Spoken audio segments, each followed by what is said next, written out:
Hello friends, स्वागत है आपका अपने यूट्यूब चैनल जितवा सुपर एग्रीकल्चर में। मैं राजेश जितवा आज पे लेके आऊँ आपके लिए मोस्ट इंपोर्टेंट टॉपिक अपना खरपतवार। देखते हैं खरपतवार के बारे में, खरपतवार किसे कहते हैं, किसने दिया, सारी चीजें देखते हैं। खरपतवार के बारे में अपन देखते हैं क्या इससे हानियां होती है कितनी।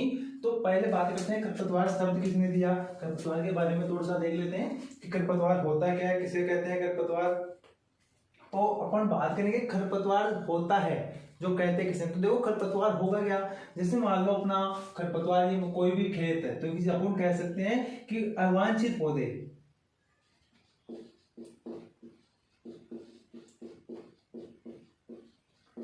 किसी भी खेत में उगने वाले अवांछित पौधे क्या कहलाते हैं, unwanted plant. Unwanted plant is weed. Unwanted plant होगा वही क्या होगा, खरपतवार होगा। मान लो अपना भाई ये खेत है, क्या अपना किस खेत है, इस खेत में कोई सा भी खरपतवार हो। जैसे मान लो गेहूं है, गेहूं की फसल हमने इसमें बो दी और गेहूं में अगर चना उग जाए, इसके अलावा उसमें गेहूं सा उग जाए, इसके अलावा उसमें बथुआ उग जाए, खरपतवा उग जाए, जो भी उगेगा वो उसके लिए क्या होगा, खरपतवार होगा। यानी अवांछित पौधा क्या कहलाएगा, खरपतवार। यानी खेत में उगने वाले वे पौधे जो फसल को क्या लाभ के बजाय हानि पहुंचाते हैं उन्हें भी खरपतवार कहते हैं। या सीधा सीधा बोल सकते हैं कि अवांछित पौधे क्या कहलाते हैं, खरपतवार कहलाते हैं। खरपतवार शब्द 1731 में, कब 1731 में ये खरपतवार था, ये 1731 के अंदर दिया सर्वप्रथम। और किसने दिया था भाई, जेन्थ्रोटूल ने। किसने बताया, जेन्थ्रोटूल ने सर्वप्रथम खरपतवार के बारे में बताया। सन 1731 में बताया इसने कि खरपतवार किसे कहते हैं, होता क्या है खरपतवार। तो खरपतवार वे अवांछित पौधे होते हैं जो फसल को लाभ के बजाय हानि पहुंचाते हैं। और 1731 में किसने बताया, जेन्थ्रोटूल ने इसके बारे में बताया। थोड़ी सी देखो, खरपतवार जो होते हैं वो क्या करते हैं, फसल को हानि, लाभ के बजाय क्या पहुंचाते हैं, हानि पहुंचाते हैं। पहली चीज तो ध्यान रखनी है, हानि। तो खरपतवार से जो हानि होती है फसल को, जो खरपतवार होते हैं उन खरपतवार से जो फसल को हानि है वो लगभग 30 से लेकर 35% तक होती है। कितनी होती है, 30 से लेकर 35% तक होती है। यहाँ पर अपन देखें तो 33% होती है। कितनी होती है, मेनली 33% होती है। परंतु कुछ अपन रेशो में देखते हैं तो 30 से लेकर 35% तक जो हानि होती है खरपतवारों से, वो हानि किससे होती है, खरपतवार से किसको हो जाती है, फसल को हो जाती है। अगर यहीं पर खरपतवार के अलावा अपन बात करें कि रोगों से कितनी होती है और कीटों से कितनी होती है। रोगों से तो कितनी हो जाती है और कीटों से कितनी हो जाती है। रोगों से अगर बात करें तो 26% हानि किससे, रोगों से हो जाती है। और कीटों से अगर बात करें तो लगभग 20% हानि किससे होती है, कीटों से हो जाती है। अगर बात करें इसके अलावा भंडारण में, तो भंडारण में 7% हानि होती है। कितनी, 7% हानि भंडारण में होती है। और अन्य की बात करें अपन तो 7% ही क्या होता है, अन्य भी होता है। अब कुछ बुक्स है जो क्या होती है कि जो कीट होते हैं उन कीटों को लगभग 27% बताती है। कितना परसेंट बताती है, 27% भी बताती है कि खरपतवारों के द्वारा जो हानि, सॉरी कीटों के द्वारा जो हानि होती है वो लगभग कितनी होती है, 27% होती है। तो देखो जो भंडारण होगा उस भंडारण में जो नुकसान पहुंचाएंगे वो कीट पहुंचाते हैं तो उनको एक साथ दे देते हैं। परंतु मोस्टली अगर कीटों के लिए पूछे तो 20% और भंडारण में जो नुकसान होता है वो कितना होता है, 7% होता है। टोटल अगर बात करें तो 1800 प्रजातियां, 30,000 प्रजातियां हैं। कितनी हजार प्रजातियां हैं, लगभग 30,000 टोटल प्रजातियां हैं इस खरपतवार की। जिसमें से लगभग 18,000 प्रजातियां, कितनी प्रजातियां, 18,000 प्रजातियां जो है वो फसल को क्या करती है, नुकसान पहुंचाती है। क्या करती है, नुकसान पहुंचाती है। तो फर्स्ट चीज तो अपन को इसमें ये ध्यान रखना है कि कौन सी फसल में कितना नुकसान होता है, खरपतवार कहते हैं किसे हैं, क्या होता है। नेक्स्ट अपन जो बात करेंगे वो अपन बात करेंगे खरपतवारों की विशेषताएं क्या क्या होती है, इन खरपतवारों की क्या क्या विशेषता होती है।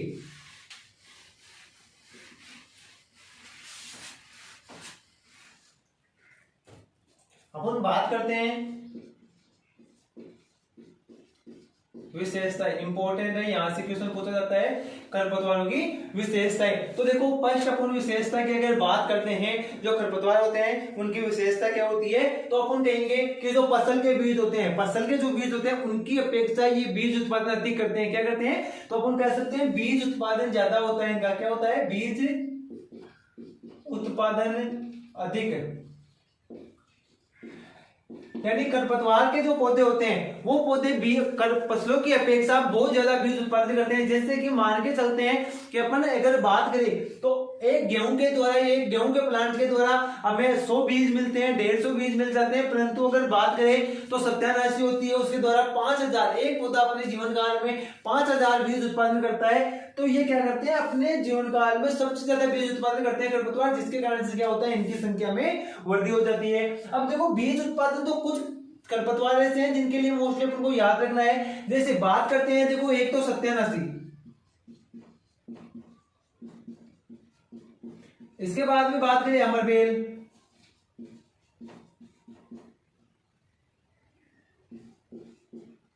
बाद में बात करते हैं बथुआ, मोता और जंगली चौलाई। एक तो बात कर लेते हैं सत्यानाशी, अमरबेल, मोता और जंगली चौलाई के द्वारा कितने बीज उत्पादन किए जाते हैं। यहां पर मोथा की याद नहीं रखनी है, मेनली अपन को मकोई का पूछ सकता है, वो इंपॉर्टेंट ये है। मोथा का वो पूछेगा तो आपसे बीज उत्पादन नहीं पूछेगा, जीवन क्षमता पूछेगा, उसका जीवन काल कितना होता है। तो देखो इनको याद रखने के लिए आपको सीधा सा सिम्टम्स याद रखना है। पहले सत्यानाशी, अमरबेल, बथुआ, मगोई और जंगली चौलाई, ऐसे आप लोगों को इसको याद रखना है। ऐसे का ऐसा अगर याद रह जाएगा तो आपको ध्यान रखना है कि यहां से स्टार्ट करना है। यहां पर जो बीजों की संख्या होती है 5000, कितने, 5000 बीज पर प्लांट पर ईयर। एक साल में एक पौधा 5000 बीज उत्पादन करता है। या अपन ये कर सकते हैं अपने जीवन काल में, अपने जीवन काल में एक पौधा अपने जीवन काल में कितने 5000 बीज उत्पादन करता है। अमरबेल की बात करते हैं कि अमरबेल अपने जीवन काल में जो बीज उत्पादन करती है वो अमरबेल कितनी करती है, तो अमरबेल जो करती है वो करती है 16000। यहां बथुए की बात करें तो बथुए के द्वारा होता है 72000। यहां पर बात करें तो 1,72,000।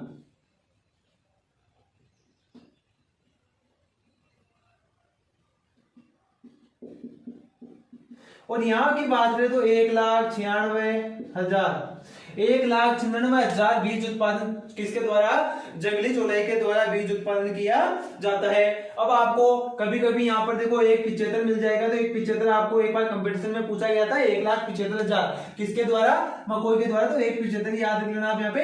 ये इंपॉर्टेंट है अपना कि कौन से खरपतवार के द्वारा कितने बीज उत्पादन किया जाता है। पूछा जा सकता है कि सत्यानाशी का एक पौधा अपने जीवन काल में बीज उत्पादन करता है तो 5000, मकोई का 1,75,000, यानी एक पौधा अपने पूरे जीवन काल में एक बार जब वो पैदा यानी जो प्लांट होता है उसमें अंकुरण होकर वो नष्ट होता है तब तक वो 1,75,000 पौधे, 1,75,000 पौधे यानी 1,75,000 बीज उत्पन्न करता है। अब सोच लो अगर उसमें से 10% ने 1% भी अगर बीजों का अंकुरण हो गया तो खेत में खरपतवारों की संख्या कितनी हो जाएगी। सेकंड अगर अपन बात करते हैं, फर्स्ट विशेषता होगी बीज उत्पादन की, बीज उत्पादन अधिक होता है। सेकंड बात करते हैं जीवन क्षमता,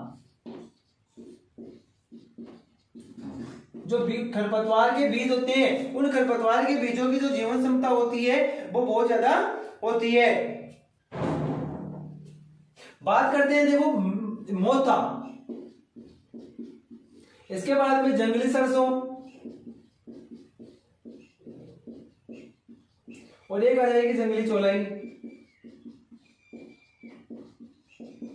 देखो इंपॉर्टेंट है, यहां से क्वेश्चन पूछा हुआ है। जो मोता होता है उस मोते का जो अपना बात करें जीवन क्षमता कितने वर्ष तक जीवित रह सकता है, मोते का जो बीज होता है वो डोरमेंसी में कितने वर्ष तक रह सकता है, कब कितने सालों तक वो जीवित रह सकता है, नष्ट नहीं होता है। मोते की बात करें तो 20 वर्ष तक, कितने वर्ष तक, 20 वर्ष तक। अगर जंगली सरसों की बात करें तो 30 से लेकर 40 वर्ष तक, और अगर यहां बात करें तो ये 50 वर्ष तक। कब तक रहते हैं, 50 वर्ष तक जंगली चौलाई का जो प्लांट होता है वो क्या करता है, अपना जीवित रहता है। अगर आपको साथ में बथुए का भी पूछ लिया जाए तो ध्यान रखना, बथुआ भी कहां आ जाएगा, अपना यही आ जाएगा। बथुए का अलग से पूछा जा सकता है कि बथुए का जीवन काल कितना होता है, तो 50 वर्ष जीवन काल होता है, जबकि जंगली सरसों का 30 से 40 वर्ष, और मोता होता है उसका कितना होता है, अपना 20 वर्ष जीवन काल होता है। इसके अलावा अगर बात करें तो इसकी अगली विशेषता होगी, वो अपनी 3 नंबर में विशेषता बताएंगे, गहरी जड़ें। होगा क्या, गहरी जड़ें होने के कारण से क्या होगा, ये मृदा के निचले संस्तरों से क्या करेगा, उर्वरक, खाद, उर्वरक जो भी होगा उनका शोषण करेगा। जड़ें गहरी होने की, ऊपर का तो करता ही है, नीचे से भी क्या करता है, उनका शोषण करता है, जिससे वृद्धि अत्यधिक होती है, और वृद्धि ज्यादा होने के कारण से फसल को क्या करता है, नुकसान पहुंचाता है। जैसे बात करें अपन देखो मोस्टली एक तो कांस, जवासा, हिरणखुरी, कास, जमासा और हिरणपुरी, इनकी जड़ों की बात करें तो 4 से लेकर 6 मीटर तक, यानी 4 से लेकर 6 मीटर तक इनकी जड़ें क्या होती है, गहरी होती है। तो ये क्या करते हैं, मृदा की निचली सतह से भी आसानी से क्या कर लेते हैं, एब्जॉर्ब, क्या, नमी को एब्जॉर्ब कर लेते हैं। इसके बाद में अगर बात करें नेक्स्ट विशेषता की, अपन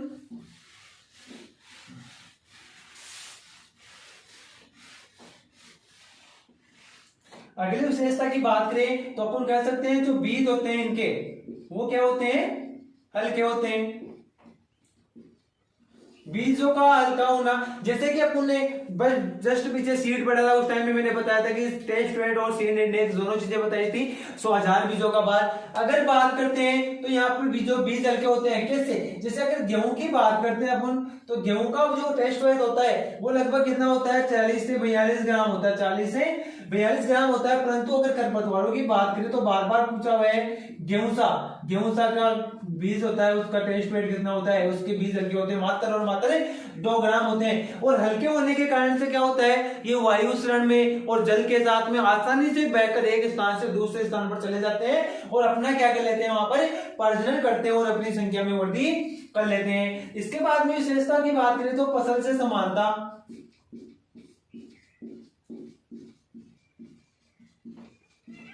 फसलों से क्या रखते हैं, समानता। क्या करती है, होता क्या है कि एक फसल से दूसरी फसल है, यानी जैसे मान लो बाजरा है, बाजरे में बलू उग जाएगी, तो क्या होती है, वो समानता रखते हैं, तो उनका मालूम नहीं चलता है, इसलिए क्या होता है कि उसमें अपनी वृद्धि कर लेते हैं। जैसे बात करें फसल से समानता की, गेहूं की फसल के लिए, तो गेहूं के लिए गेहूं सा, इसी को पहले से गेहूं का मामा भी बोलता है, गुल्ली डंडा। बाजरे में बरू, सरसों में सत्यानाशी,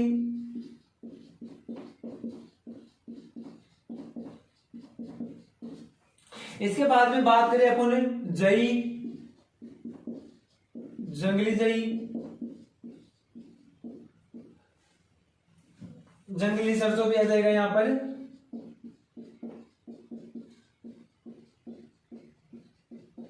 प्याज,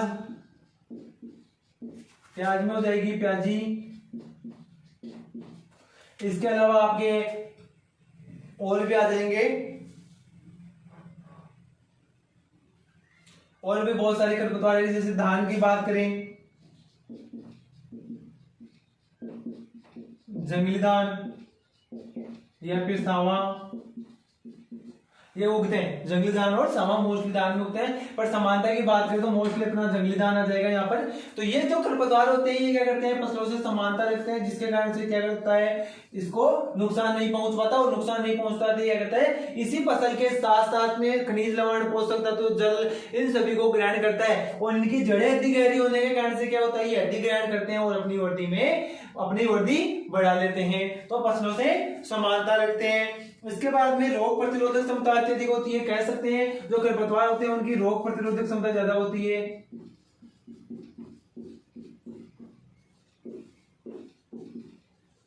रोग प्रतिरोधक क्षमता अधिक है।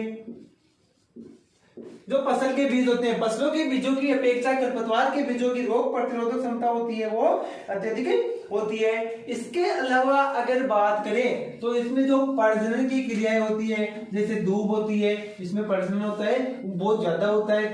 कैसे, देखो बात करते हैं इसके अंदर। नेक्स्ट, वानस्पतिक प्रवर्धन।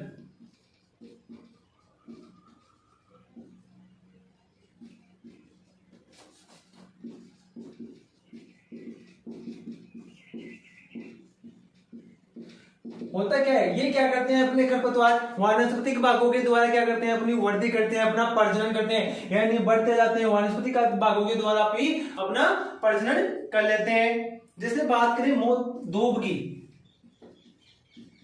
अपनी जो दूब घास होती है, उस दूब घास में देखा होगा जो अपनी व्हाइट से जड़ सी होती है, वो जड़ी क्या करती है, अपनी आगे वृद्धि करती जाती है और दूब घास फैलती जाती है। तो वो दूब घास होती है वो किसके द्वारा करती है, ये पूछा हुआ क्वेश्चन है। तो रनर्स, दूब घास अपना प्रवर्धन किसके द्वारा करती है, रनर्स के द्वारा करती है। किसके द्वारा करती है, रनर्स के द्वारा। मोता करता है, वो करता है ट्यूबर या फिर गांठ, ट्यूबर या गांठ के द्वारा जो मोटा होता है उसमें गांठ पाई जाती है, कभी भी उखाड़ के देखोगे तो नीचे गांठ पाई जाती है, उसी के द्वारा वो अपना क्या करता है, प्रजनन करता है। क्या करता है वो अपना प्रजनन करता है। और एक होती है अपनी हिरणकुरी। हिरणकुरी होती है वो जड़ों के द्वारा करती है, जड़ों के द्वारा। तो ये क्या करते हैं, अपना वनस्पति के प्रवर्धन करते हैं, प्रजनन करते हैं, जिसके कारण से भी इनकी संख्या बहुत ज्यादा हो जाती है। जड़ों के द्वारा करते हैं, थोड़ी सी भी जड़ अगर मृदा में रह गई तो ये अपना पुनः प्रजनन कर लेगा। ट्यूबर या गांठ, इनकी क्या होती है, गांठें अंदर रह जाती है, टूट जाती है कि जब उनको निकाला जाता है। इसके अलावा धूप घास जैसे रनर्स होती है, अगर छोटी सी भी रनर्स यानी इनकी जो छोटी छोटी व्हाइट व्हाइट अपने जो निकलती है, जब वो दौड़ निकालते हैं, वो अगर छोटी सी भी रह जाती है तो वो पुनः प्रजनन करती है और क्या करती है, अपनी वृद्धि कर लेती है।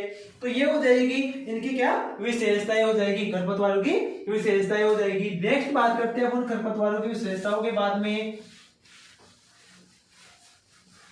वर्गीकरण।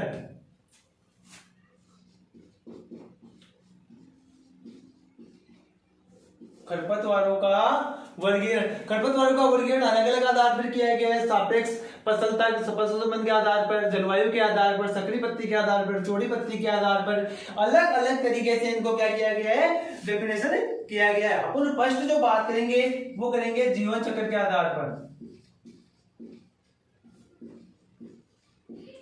किसके आधार पर बात करेंगे अपन, जीवन। देखो जीवन चक्र के आधार पर बात करते हैं तो जीवन चक्र के आधार पर खरपतवारों को दो भागों में विभाजित किया है। एक तो किया गया है देखो रबी और एक किया गया है खरीफ।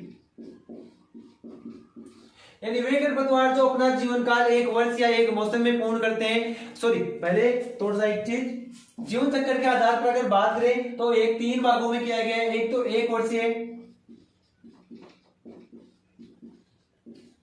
जो अपना जीवन काल एक वर्ष या एक ऋतु में पूर्ण करता है, एक वर्ष या एक ऋतु में। इन एक वर्षीय को फिर दो भागों में विभाजित किया गया है, एक तो रबी और एक खरीफ।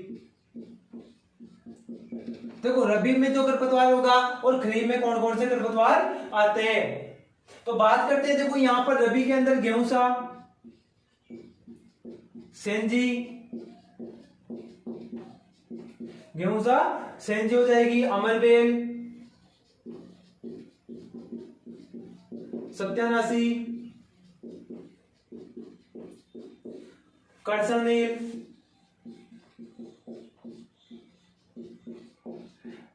करसन नील। इसके अलावा हो जाएगी प्याजी। ये सारे के सारे खरपतवार। इसके अलावा देखो अपना बथुआ रह जाएगा, खरबथुआ। ये क्या होते हैं, ये सारे के सारे खरपतवार कौन से होते हैं, वे खरपतवार जो अपना जीवन काल या जीवन चक्र किसमें होता है इनका, रबी में। यानी रबी की फसलों में उगने वाले खरपतवार सारे के सारे ये अपना जीवन काल एक वर्ष या एक ऋतु में पूर्ण करते हैं। बात करें खरीफ के, खरीफ के अंदर कौन कौन सा आ जाएगा, देखो खरीफ में एक तो आ जाएगी बरू, इसके अलावा खरीफ में आ जाएगी चौलाई, क्या आ जाएगा, बात चौलाई आ जाएगी, बरू आ जाएगा। इसके अलावा अपनी मेनली आ जाएगी धूप घास। देखो धूप घास यहां भी आ सकती है, धूप यहां भी आ सकती है और यहां भी, परंतु धूप जो अपना प्रजनन करती है वो कौन सी ऋतु में करती है, खरीफ ऋतु में करती है। धूप अपना जो प्रजनन काल होता है धूप का, यानी उसमें जनन की क्रिया होती है, प्रजनन की क्रिया होती है धूप घास में, वो कब होती है, खरीफ में होती है। इसके अलावा गोगरू, इसके अलावा एक मोस्ट इंपोर्टेंट है भाई अपना पत्थर चट्टा, मोस्ट इंपोर्टेंट है, पूछा हुआ है पत्थर चट्टा। इधर भी ध्यान रखना, पूछा हुआ है करसन नील, पत्थर चट्टा और करसन नील, इनके बारे में पूछा हुआ है, ये इंपोर्टेंट है बहुत ज्यादा। और यहाँ पर पत्थर चट्टा के बारे में बार बार पूछा गया है कि कौन कौन से होते हैं। इसके अलावा देखो यहाँ पर आपको मकोई भी पूछ सकता है, मकोई, मकोई भी कौन सा होता है, अपना खरीफ ऋतु का खरपतवार। तो वे खरपतवार जो अपना जीवन काल एक वर्ष या एक ऋतु में पूर्ण करते हैं, जैसे गेहूंसा, सेंजी, अमरबेल, सत्यानाशी, खरबथुआ, बथुआ, प्याजी, करसनी, ये सारे के सारे रबी वाले, रबी के खरपतवार होते हैं। और खरीफ में बरू, चौड़ाई, धूप घास, गोगरू, पत्थर चट्टा और मकोई, ये कैसे हो जाएंगे, अपने खरीफ ऋतु वाले खरपतवार हो जाएंगे। तो ये हो गए अपने एक वर्षीय या फसल चक्र के आधार पर एक वर्षीय। अगर बात करें द्विवर्षीय की, जो अपना जीवन काल 2 वर्ष में या एक, बात करते हैं द्विवर्षीय की, एक वर्षीय हो गया। नेक्स्ट बात करते हैं अपन इसी में सेकंड, द्विवर्षीय, जो अपना जीवन काल 2 वर्ष में करते हैं। कितने वर्ष में? 2 वर्ष में। देखो होता क्या है इसमें, फर्स्ट ईयर पहली साल तो ये क्या करते हैं, अपनी वानस्पतिक वृद्धि करते हैं, और सेकंड में क्या करते हैं, सेकंड साल में क्या करते हैं, ये बीज का निर्माण करते हैं, बीज उत्पादन। तो पूछा जा सकता है द्विवर्षीय खरपतवार कौन से? वे खरपतवार जो अपना एक साल में तो क्या करते हैं, वानस्पतिक वृद्धि करते हैं, और दूसरे साल में क्या करते हैं, बीज का उत्पादन करते हैं, उन्हें क्या कहते हैं, द्विवर्षीय खरपतवार करते हैं, जो अपना जीवन काल 2 वर्षों में पूर्ण करते हैं। कितने वर्षों में? 2 वर्षों में पूर्ण करते हैं। मोस्टली ध्यान रखना है कौन कौन से होते हैं। एक तो होता है जंगली गाजर, एक हो जाएगा जंगली गोभी, जंगली गाजर और जंगली गोभी, ये दोनों के दोनों कैसे हो जाएंगे खरपतवार? द्विवर्षीय खरपतवार अपने होते हैं। इसके बाद में अपन नेक्स्ट जो बात करेंगे वो बात करेंगे अपन बहुवर्षीय खरपतवार की, जो अपना जीवन काल बहुत सालों के लिए चलाते हैं, जैसे जड़बेरी, हिरणकुरी, कौंस हो गई, जड़बेरी हो गई, हिरणकुरी हो गई, ये सारे के सारे कैसे होते हैं, अपने बहुवर्षीय खरपतवार होते हैं।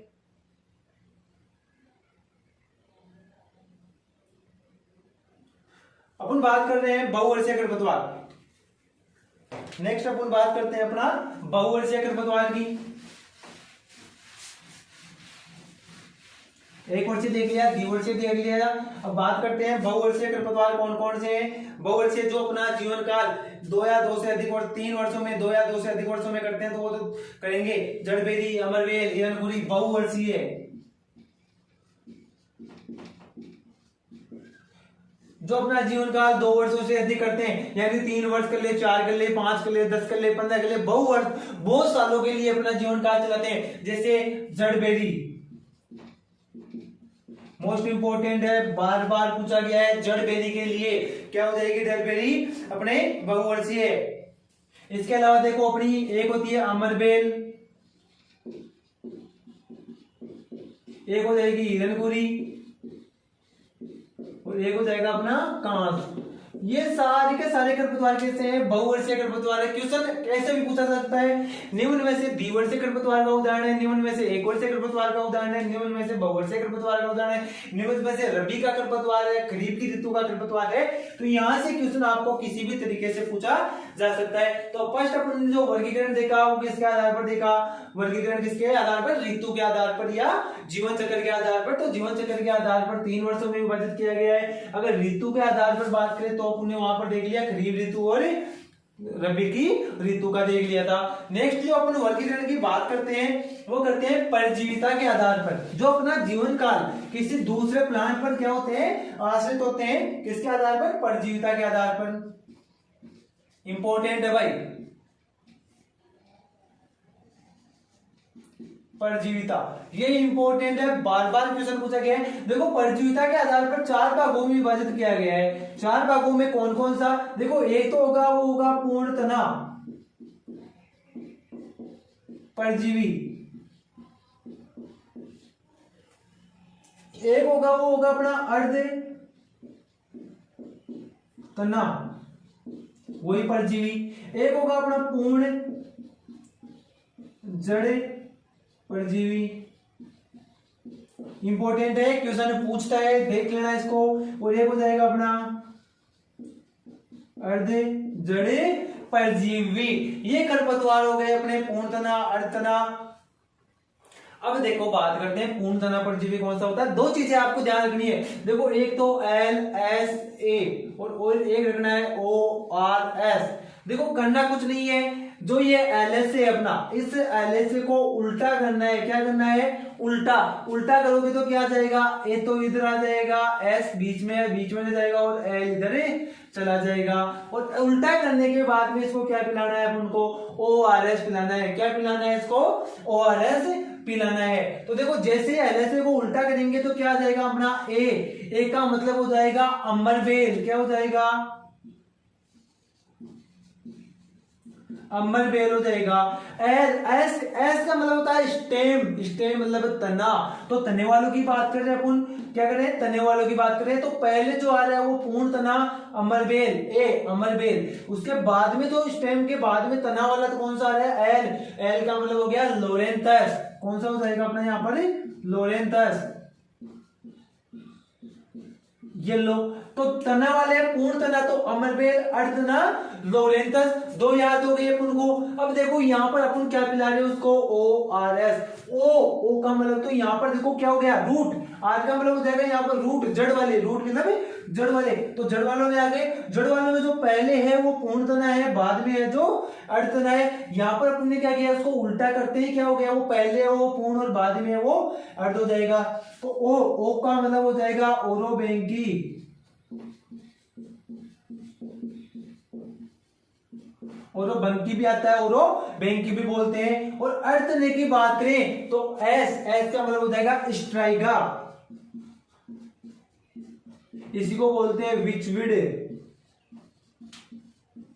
स्ट्राइगा या विचविड बोलते हैं इसको। अब देखो यह आपको याद रखना है कि क्या करना था क्या नहीं करना है। अमरबेल कहां पर अपना जीवन यापन करती है, लोरेंथस अपना कहां यापन करता है, ओरोबेंकी कहां करती है अपना। तो देखो अमरबेल अपना जीवन यापन सबसे ज्यादा करती है, वो करते हैं रिंजगा पे। इंपॉर्टेंट है भाई। परजीविता के आधार पर बात कर रहे हैं तो पूर्ण तना परजीवी कौन सा है, अमरबेल है, जो अपना जीवन यापन किस पे करती है, रिंजके पे करती है। लोरेंथस है वो किस पे करता है भाई, आम पर करता है। किस पे करता है, आम पर करता है। यहां पर ओरोबेंकी की बात करें, इंपॉर्टेंट है तो ध्यान रखना, सरसों, मोस्टली सरसों, या फिर अपन कह सकते हैं सोलेनेसी वाली सरसों के ऊपर मोस्टली जो किस पे करेगी ये सरसों, या सोलेनेसी कुल अपन सारा ले सकते हैं, सोलेनेसी कुल ले सकते हैं। यहां पर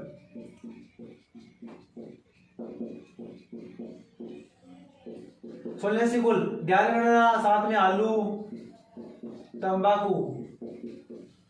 तो ये अपनी ओरोबेंकी जो होती है, ओरोबेंकी अपना जीवन यापन सरसों पर करती है, आलू पर, तंबाकू पर, कोई सी भी सोलेनेसी कुल की फसल अपना कर सकती है। विचविड यहां पर ध्यान रखना, ये करेगी ज्वार और बाजरा, ज्वार और बाजरा, इनके ऊपर अपना क्या करती है, जीवन यापन करती है। तो ये जो खरपतवार होते हैं ये क्या होते हैं, किसी दूसरे प्लांट पर आश्रित होते हैं, उनके आश्रित होते हैं। जैसे रमन बेल रिजके पर होती है, लोरेंथस आम पर होता है, ओरोबेंकी सरसों कुल पे होता है, स्ट्राइगा होता है ज्वार बाजरे, इनके ऊपर आश्रित होते हैं। क्वेश्चन यहाँ से पूछता है कि निम्न में से अर्धतना परजीवी का उदाहरण है, या सीधा पूछेगा लोरेंथस अपना जीवन यापन किस पर्वत पर या किस प्लांट पर करता है, तो आम पर करता है। यहाँ से क्वेश्चन दोनों साइड से कैसे भी आपसे पूछा जा सकता है। अब अपन नेक्स्ट बात करते हैं फसल संबंध के आधार पर। याद रखने के लिए ध्यान रखना, एलएसए को उल्टा करना है और क्या पिलाना है, ओआरएस पिलाना है। नेक्स्ट अपन बात करते हैं फसल संबंध के आधार पर।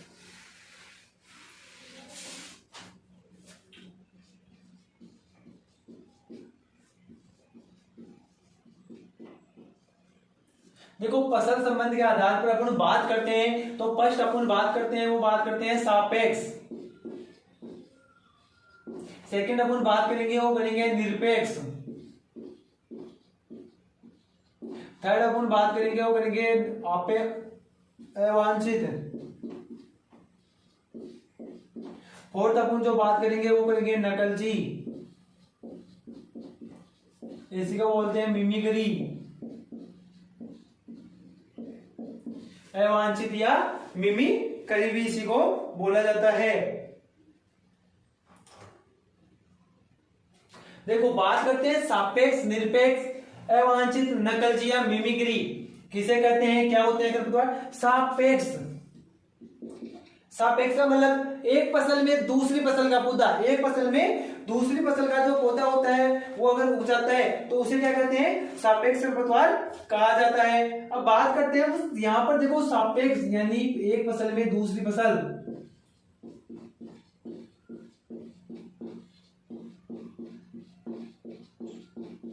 यहां पर ध्यान रखना है एक फसल में दूसरी फसल का पौधा होगा। या निरपेक्ष का मतलब होगा वे सभी खरपतवार जो फसल को नुकसान पहुंचाते हैं, वे सभी खरपतवार जो फसल को नुकसान पहुंचाते हैं, यानी सभी खरपतवार यहाँ पर आ जाएंगे, सभी खरपतवार, यहाँ पर सभी खरपतवार आ जाएंगे। अवांछित इंपोर्टेंट है भाई, अवांछित में से क्वेश्चन बार बार पूछा हुआ है आपसे कि अवांछित खरपतवार कौन सा होता है, तो अवांछित खरपतवार कौन से होते हैं, ध्यान रखना। अवांछित का मतलब, मान लो अपन ने गेहूं की कोई किस्म ले ली राज 3077, यानी एक किस्म में दूसरी किस्म का पौधा उगता है तो क्या कहलाता है, अवांछित। तो एक किस्म में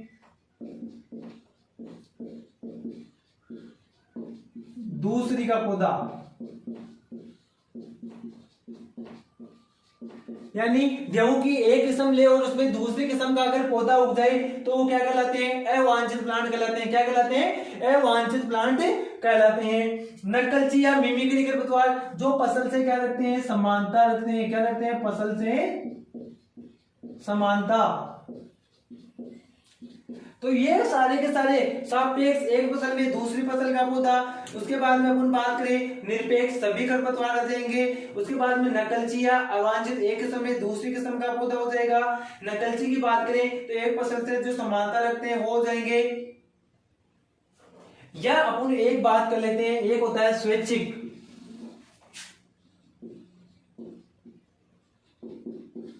स्वैच्छिक, देखो सीधा सीधा बोल रहा है, स्वयं की इच्छिक, इच्छा से, जो अपनी इच्छा से उग जाए। यानी यहां पर ध्यान रखना है, पिछली फसल का पौधा, पिछली फसल का पौधा। यहां पर क्या होगा, एक फसल में दूसरी फसल तो उगेगी, परंतु जैसे उदाहरण के तौर पर देखिए तो अपन कह सकते हैं कि गेहूं में चना, यानी गेहूं में चना उग सकता है। ये नहीं है कि गेहूं में बाजरा उग जाए, बाजरा नहीं उगेगा, गेहूं में चना। एक फसल में दूसरी फसल का पौधा उगे तो वो क्या होते हैं, सापेक्ष खरपतवार। निरपेक्ष खरपतवार कोई से भी हो, जितने पुण्य खरपतवार देखे थे रबी और खरीफ के, सारे के सारे कैसे होते हैं, निरपेक्ष होते हैं। चाहे सेंजी देख लो, प्याजी देख लो, बथुआ, खरपतवा, बरू, जंगले चौलाई, सावा, कोंदा, मोका, सब कुछ क्या होते हैं, अपने निरपेक्ष खरपतवार होते हैं। अवांछित, एक किस्म में दूसरी किस्म, जैसे मान लो गेहूं की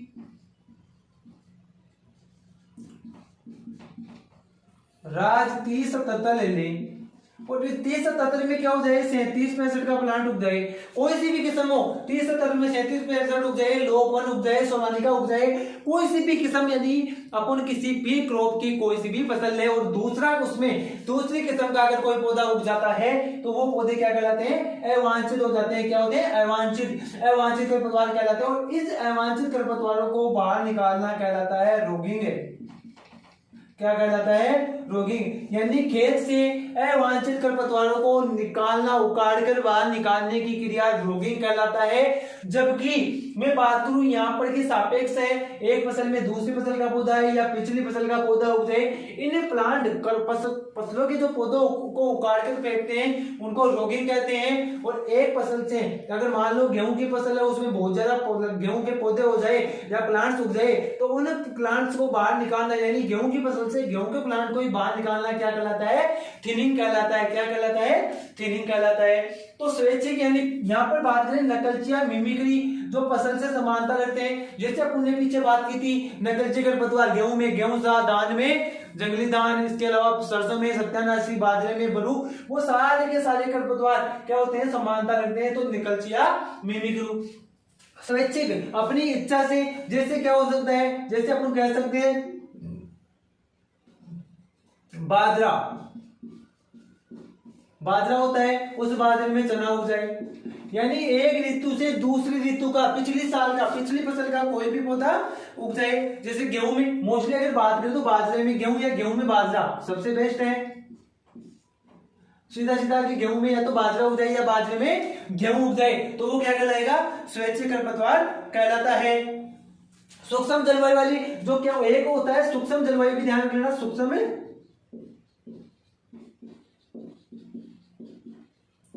जो एक दूसरे की जलवायु पे डिपेंडेंट होते हैं। जलवायु सूक्ष्म जलवायु के, अति सूक्ष्म जलवायु मान लो, सूक्ष्म जलवायु मान लो। जैसे अपन बात करें तो अपन ने जस्ट पीछे पढ़ के आए हैं थोड़ा सा कि सूक्ष्म जलवायु वाले प्लांट कौन कौन से होते हैं। तो अपन कह सकते हैं जैसे अमरबेल, अम्बेर बेल होती है वो सूक्ष्म जलवायु का प्लांट होता है जो कि अपना व्यापन किस पे करती है, रिंज का, किस पर करती है, रिंज का पर। तो सूक्ष्म जलवायु वाले प्लांट को हो सकते हैं। तो फसल संबंध के आधार पर देखो सापेक्ष, निरपेक्ष, अवांछित, नकलची और स्वैच्छिक मोस्ट इंपोर्टेंट है, ध्यान रखना है। सापेक्ष, एक फसल में दूसरी फसल का पौधा होगा, एक फसल में दूसरी फसल का। अगर एक किस्म में दूसरी किस्म आती है तो वो कौन से हो जाते हैं, अवांछित। और अगर उसमें पिछली फसल का पौधा आता है तो वो स्वैच्छिक हो जाता है। और कोई सा भी खरपतवार अगर क्रॉप में उगता है तो वो क्या होते हैं, निरपेक्ष होते हैं। और एक फसल से समानता रखने वाले, जैसे गेहूं के अंदर गेहूं सा उग जाए तो वो क्या होगा, नकलची हो जाएगा या मिमिक्री हो जाएगा। तो फसल संबंध के आधार पर देख लिया आपने, सूक्ष्म जलवायु के आधार पर अपने देख लिया। सूक्ष्म जलवायु के आधार पर बात करें तो अपना हो जाएगा अमर बेल, किसमें हो जाएगा, रिंजगे में। इसके अलावा आपने देखा होगा एक बरसिम का भी उदाहरण पूछ लेता है, बरसिम में कासनी, बरसिम में क्या हो गए, कासनी, ये भी सूक्ष्म जलवायु का ही उदाहरण है, बरसिम में कासनी उग जाए। नेक्स्ट अपन जो बात करते हैं वो बात करते हैं बीज पत्र के आधार पर।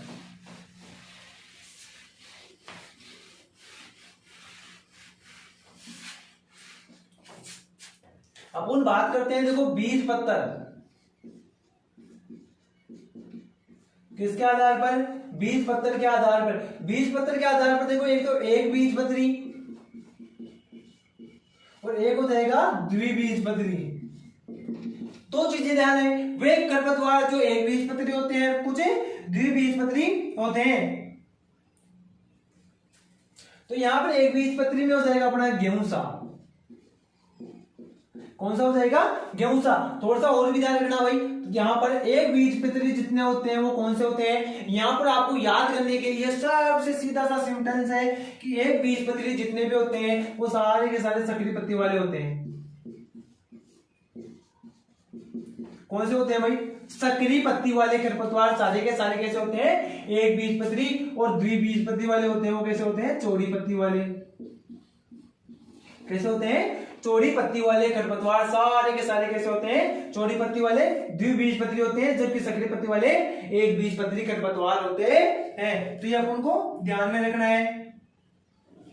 तो अब एक बीजपत्री की बात करें तो सक्रिय पत्ती में देखो गेहूं सा आ जाएगा, इसके अलावा दूब,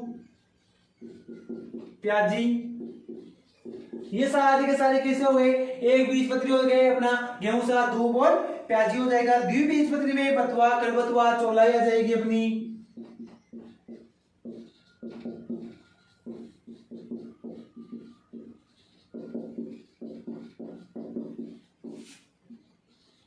अमरबेल, यहां पर अपन ने देख लिया मोथा, इसमें मोथा आ जाएगा अपना, मोता भी यहां पर आ जाएगा। इसके बाद में अगर देखो मोस्टली अपन बात करें तो बीज पत्र के आधार पर और पत्तियों की बनावट के आधार पर अपन ने ये देख लिया।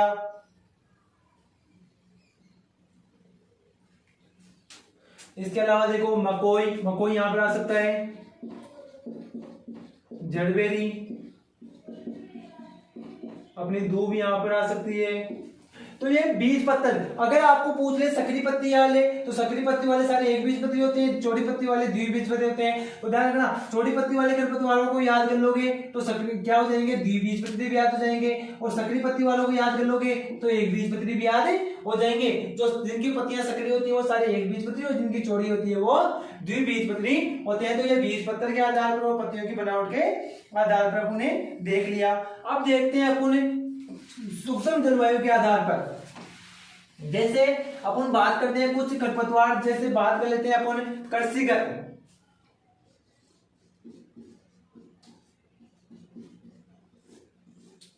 अपन को पूछ लिया जाए निम्न में से कर्सिगत खरपतवार है और अकर्सिगत खरपतवार है।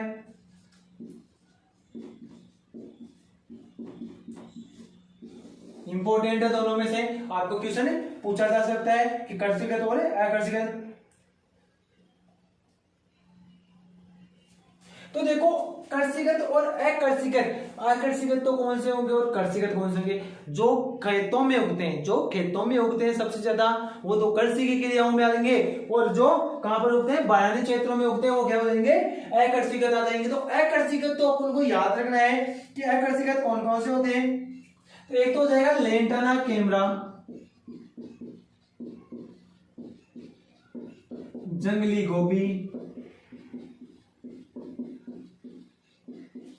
जंगली गाजर, और एक हो जाएगी अपनी जंगली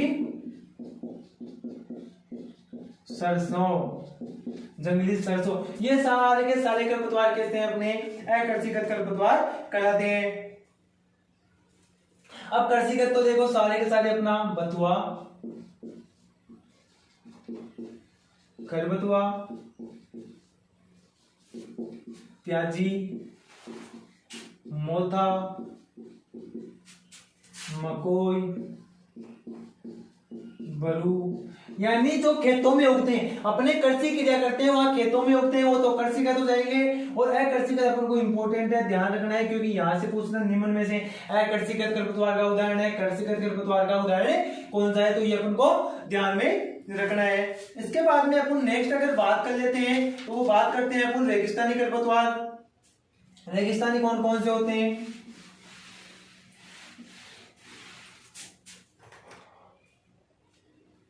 रेगिस्तानी तो एक तो देखो रेगिस्तानी नागफनी, एक हो जाएगी जड़बेरी, नागफनी और जड़बेरी। ये कैसे खरपतवार है? अपने रेगिस्तानी खरपतवार है। इसके अलावा देखो एक सबसे इंपॉर्टेंट है जो सौंदर्य प्रसाधन के लिए भी बहुत ज्यादा काम में लिया जाता है, अपना गंवार पट्टा। इंपॉर्टेंट है भाई, ध्यान रख लेना, गंवार पट्टा मोस्ट इंपोर्टेंट है। गंवार पाटा हर चीज के काम में आता है, सौंदर्य प्रसाधन के काम में लिए जाने वाला होता है। इसके अलावा जलीय खरपतवारों की बात कर ले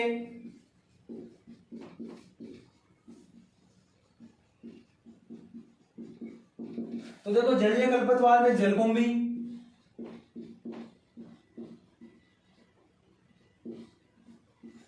इसके अलावा जंगली दान, उधर आ जाएगा अपना सांवा, एक आ जाएगा अपना सांवा आ जाएगा।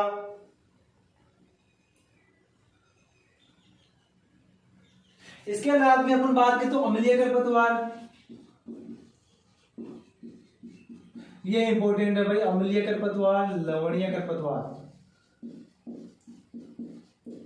अम्लीय और लवणीय खरपतवार अपने लिए बहुत ज्यादा इंपॉर्टेंट है।